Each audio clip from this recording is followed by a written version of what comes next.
Here's a question that sounds simple, but somehow nobody can answer it anymore. How can 10 people watch the same video and walk away seeing 10 completely different things? Same footage, same words, same moment in time, and yet 10 different realities. That's not normal disagreement. That's not healthy debate. That's fracture. Scroll the comments and you'll see it instantly. Not discussion, not curiosity, certainty. Everyone is absolutely convinced they know what happened, and everyone else must be lying, brainwashed, corrupt, or dangerous. And before anyone gets comfortable blaming the other side, let's clear something up. This is stupidity. This isn't bad faith. And it's not that people suddenly forgot how to think. This is what happens when belief stops, when being something you hold and becomes something you are. Once belief turns into identity, truth becomes negotiable.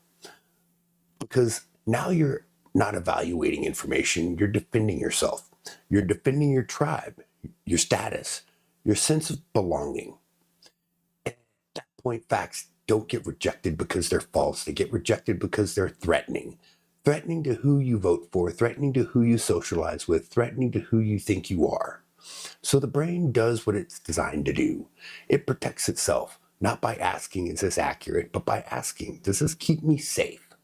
That's how neutral events turn into moral emergency. That's how words become weapons. That's how context gets edited out like it never mattered. And that's how two Americans can watch the same clip and walk away convinced they didn't just disagree. They witnessed different realities. We're no longer arguing about what happened. We're arguing about what it must mean, based entirely on identity. Once identity enters the room, conversation quietly leaves, because compromise feels like surrender, questions feel like betrayal, and thinking starts to feel risky. That's the fracture, tearing this country apart. Not left versus right, not red versus blue, identity versus observation. A country that used to argue over solutions now argues over reality itself. And when reality becomes negotiable, power doesn't need to lie anymore. It just needs you emotionally committed. Committed to reacting, committed to defending, committed to never slowing down long enough to notice what's being filtered out. That's why everything feels louder but emptier, faster but dumber, more emotional and somehow less human. It's not that people stopped caring, it's that caring got hijacked. And once you see the pattern, a lot of the chaos suddenly makes sense. We'll get to all that later in the show. But right now, slow the circus down before anyone tells you what this means. Let's deal with what actually happened. Narratives can wait. Reality's up first. You're watching The Turn, and this is the headline news. Right here. Boom, baby.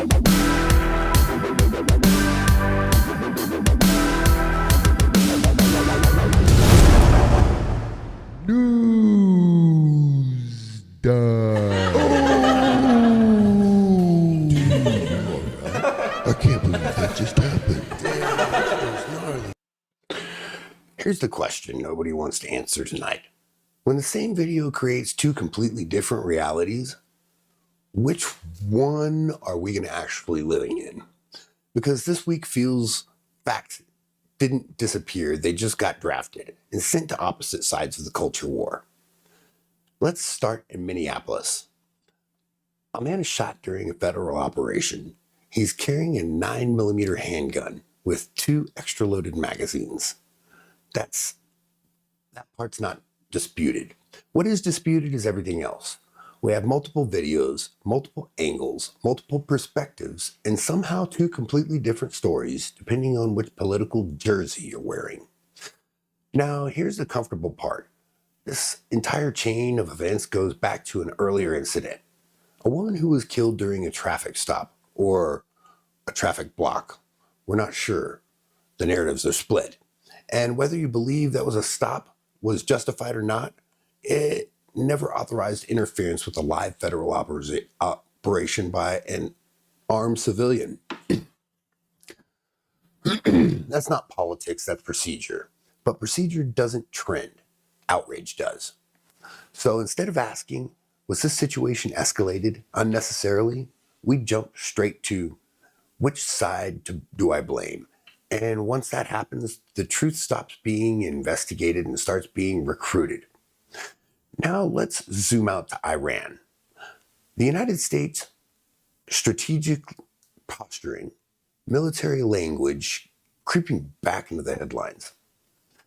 Every generation gets told they're living at the edge of something big, a turning point, a new world order, a moment that changes everything. Funny thing is, the people who start wars rarely call them that. They call them stability, deterrence, necessary action.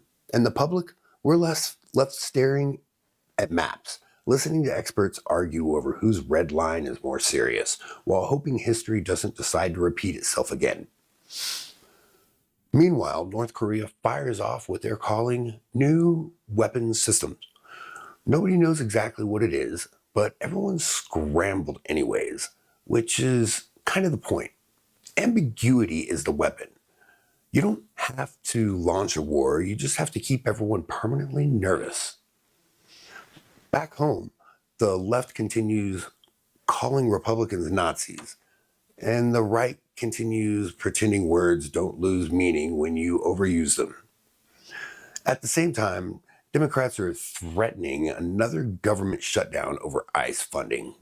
And whether you support ICE or not, it's worth asking why the people need the government open to survive. Are always the last ones considered when it closes? Shutdowns don't punish politicians, they punish payroll, clerks, contractors, families, people who don't get a press conference afterwards. Congressman Ilhan Omar was sprayed with an unknown liquid at an event. Authorities later said it wasn't dangerous. There's no verified evidence this was staged, but in a media environment where optics matter more than outcomes, every incident immediately becomes a symbol before it becomes a fact. And when symbolism replaces investigation, nobody trusts anything. Not the story, not the outrage, not the response. Meanwhile, Marco Rubio put on a clinic during a Senate hearing, pressing officials on Venezuela while the conversation kept drifting back to Iran, which tells you something. Every foreign policy discussion now feels like it's orbiting the same black hole because no one's willing to admit how many crises we're juggling at the same time. And finally, Mother Nature reminded us who's actually in charge. Freezing rain, snow, and ice. Nearly 80% of the country covered in a blanket of winter misery. For a brief moment, we're all united by one thought. This sucks.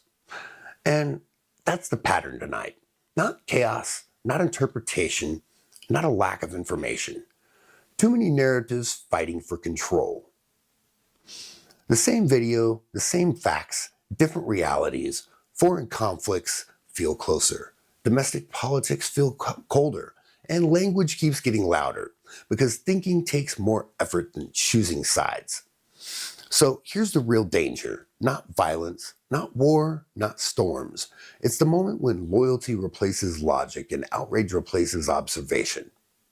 Because once ideology becomes identity, everything turns personal and nothing gets solved.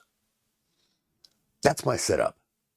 Now, let's talk about what happens when belief turns into blind worship.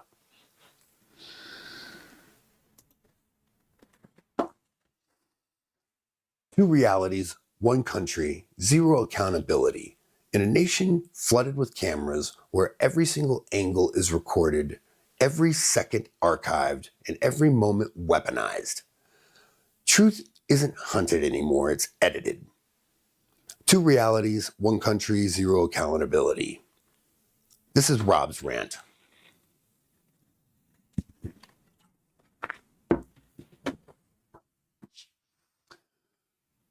So, two people were shot in Minneapolis this week. A woman, then a man. Well, the woman was a few weeks ago, then the man was shot this week. And before anyone twists themselves into a pretzel, no one is here cheering. No one is shrugging. No one is numb to death. But sympathy doesn't suspend sequence and emotion doesn't erase cause and effect. Here's what doesn't change, no matter how angry you get at me for saying it. They should not have been where they were. They were breaking the law, and they placed federal agents in direct danger of serious bodily harm. That's not politics, that's ideology. That's physics. And action leads to reaction. Pressure produces response. But watch what happens next. The video comes out clear, continuous, multiple angles, and suddenly we're told we didn't actually see what we just watched. Same footage, same timestamps, same behavior. Yet half the country is being instructed in unison to deny their own perception, not to reinterpret it, not to contextualize it, to reject it. That's not debate. That's gaslighting at a national scale. Here's the part nobody wants to say out loud. The right is presenting facts, chronology, law, policy, video evidence. The left is presenting language, narrative framing, emotion, and invented intent. They're not countering evidence. They're replacing it.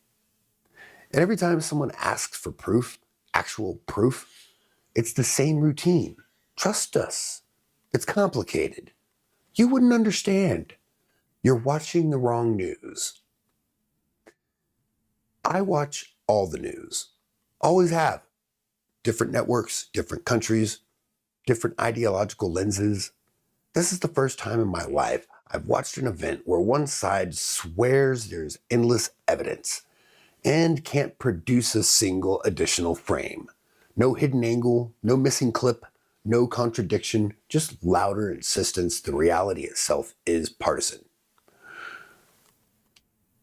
That should scare you, because when a society stops arguing what should be done and starts arguing what just happened, it's already in free fall.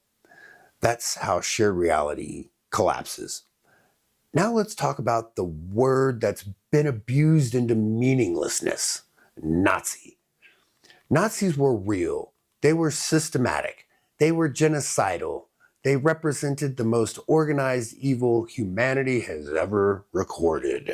And every time that word is thrown around casually, it loses gravity. Worse, it becomes a panic trigger, not a definition. The word is used to describe behavior,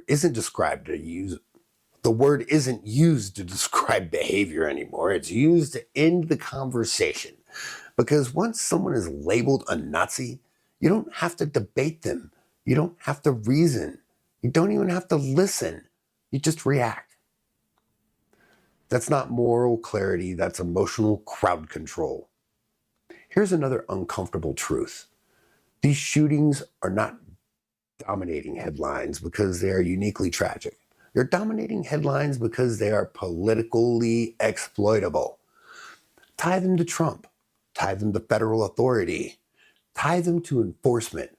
Tie them to outrage. Now you've got leverage. If these same events happen without a political lever attached, they'd already be gone. Buried under celebrity nonsense, algorithm bait, and the next manufactured emergency. That's not justice, that's selective outrage, masquerading as compassion. Meanwhile, real victims disappear into silence because their stories don't advance a narrative. Now let's clear up another lie. A lot of Americans who support Trump are not driven by hate. They're driven by fatigue. Fatigue from chaos. Fatigue from excuses. Fatigue from being told that order itself is oppression. They want borders that exist, laws that matters, and a country that doesn't feel like it's being emotionally hijacked every week. That doesn't make them extremists. It makes them exhausted adults. Contrast that with what we're seeing now. The only visible unity on the left is not around a shared future. It's around stopping one man. Not building, not stabilizing, not repairing, just stopping. Even if the country fractures in the process, they don't care. That's not unity, that's fixation. And fixation always ends the same way, with collateral damage. That's the real divide. Not left versus right, but observation versus allegiance. Do you trust your eyes? Or do you outsource perception to people who profit from confusion? Because here's the dangerous part. Once a population is trained to doubt what it sees and accept what it's told, control no longer requires force. It requires headlines. You can't fix a country that refuses to agree on basic reality. You can't heal a culture that treats facts as optional. You can't call yourself informed if your worldview collapses the moment video evidence contradicts it. That's not activism. That's indoctrination with better branding. So no, we're not divided. We're desynchronized, living in parallel realities, watching the same screen, being told different stories. And until people stop choosing allegiance over awareness, this cycle doesn't end. It repeats. Now here's the part that matters, because once you see this pattern, you can't unsee it. And when reality fractures, the next thing to break is language itself. Words stop describing, they start directing, which is exactly where we're not going next, or where we're going next. So let's slow this down, strip the noise, pull the camera back, because when words are weaponized, truth doesn't vanish, it gets redefined. Buckle up. Let's slow the room down, land hard, and start arguments people can't easily escape from. No slogans, no sides, no solutions, just history, psychology, and pattern recognition.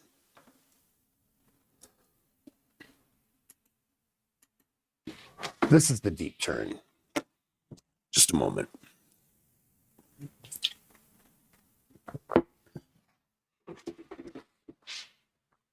Last week we talked about words, how language gets stretched, redefined, turned from a tool into a weapon. Tonight we go past the words, because once language stops describing reality, the next thing that gets attacked is your ability to see it. Historically, societies do not collapse because people disagree. Disagreement is normal. Disagreement is healthy. Disagreement is ancient. Athens argued. Rome argued. England argued. America was born arguing. Those societies survived deep division because even while fighting over meaning, values, and power, people could still agree on what was happening. They could argue about causes, they could argue about responsibility, they could argue about what should be done, but they shared a baseline reality. Civilizations don't fall when people disagree, they fall when people can no longer agree on what they're seeing, when observation becomes contested territory. History is very clear on this. Every major societal collapse follows the same pattern. First, trust erodes, then institutions lose legitimacy. Then language fractures. And finally, perception itself becomes politicized. And that stage, facts stop functioning as anchors and start functioning as threats. When that happens, something subtle but lethal enters the system. Gaslighting. Not the buzzword, not the meme, not the insult people throw around online, the actual definition. Gaslighting is a psychological strategy designed to make people or a person doubt their own perception of reality, so they stop trusting their senses and begin relying on an external narrative instead. It doesn't start with lies, it starts with denial of observation. You didn't see that. That's not what happened. You're misinterpreting. You're reading into it. Why are you so obsessed with that? You're just overreacting. Each phrase sounds harmless. Together, they form a system. Gaslighting is about convincing you of false belief. It's about making you uncertain enough that you stop asking questions at all. And here's the part people don't like: gaslighting does not require authority, it requires participation. It works best when everyone else is involved believes they're protecting something important, a cause, an identity, a moral position. That's why it scales so effectively in modern societies, because it doesn't come from one direction, it comes from everywhere. At first, opposing perspectives still exist. People say, I see this differently. That's healthy. Then something shifts. The disagreement is no longer about interpretation, it becomes about permission. Who is allowed to notice something at all? The language changes. I disagree becomes that didn't happen. I interpret this differently becomes you're imagining things. Let's talk about this becomes why are you even focused on that? This is the turning point when disagreement stops being a debate and starts becoming a diagnosis. Once observation is treated as suspicion, everything becomes justified. If noticing something is framed as hostile, then silencing becomes defensive.